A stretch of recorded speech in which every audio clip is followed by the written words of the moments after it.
नमस्कार दोस्तों, मैं अवधेश सेतुवंशी आप सबको को प्रणाम करता हूँ।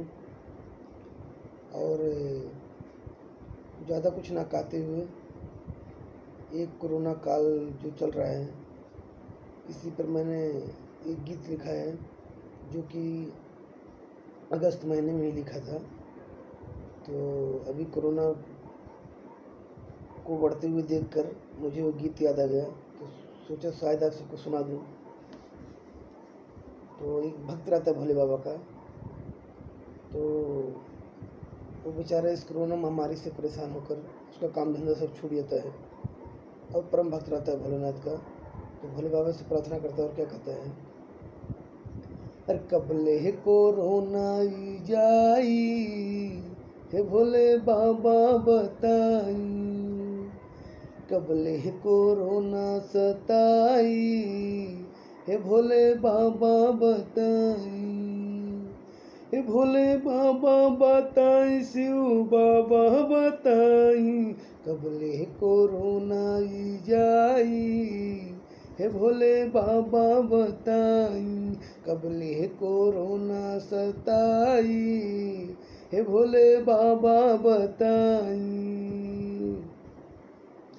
अरे एक रुपया के बानी मुस्ताद हो, नौकरी छूटल बाटे धंधा न काम हो।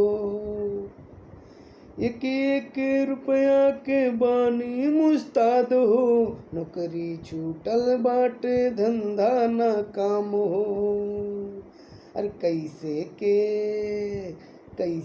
के देवघर आई, हे भोले बाबा बताई, कैसे के देवघर आई, हे भोले बाबा बताई, कबले कोरोना जाई, हे भोले बाबा बताई, कबले कोरोना सताई, हे भोले बाबा बताई, हे भोले बाबा बताई, शिव बाबा बताई, कबले कोरोना जाई, हे भोले बाबा बताई, कबले कोरोना सताई, हे भोले बाबा बताई।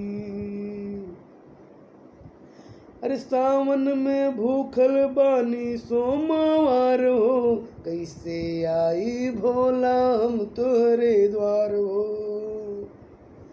अरे सावन में भूखल बानी सोमवार हो, कैसे आई भोला हम तोरे द्वार हो। अरे कैसे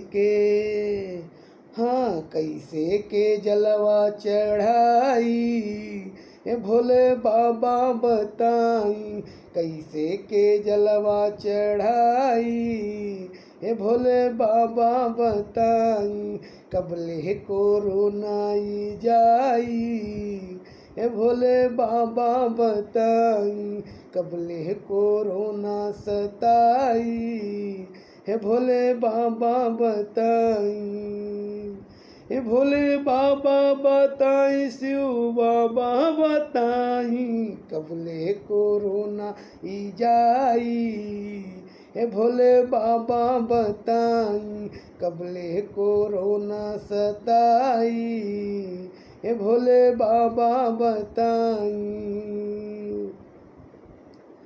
अरे चारों तरफ बामा चल हाहाकार हो, बंदे बाटे गाड़ी मोटर औकार हो। हाँ, चारों तरफ बामा चल हाहाकार हो, बंदे बाटे गाड़ी मोटर औकार हो। अरे ऊपर से शासन कड़ाई, हे भोले बाबा बताई, ऊपर से शासन कड़ाई, हे भोले बाबा बताई, कबले कोरोना जाई, हे भोले बाबा बताई, कबले कोरोना सताई, हे भोले बाबा बताई, हे भोले बाबा बताई, शिव बाबा बताई, कबले कोरोना ई जाई। हे भोले बाबा बताई, कबले कोरोना सताई।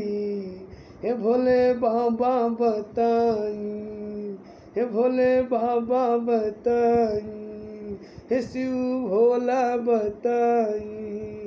नमस्कार दोस्तों।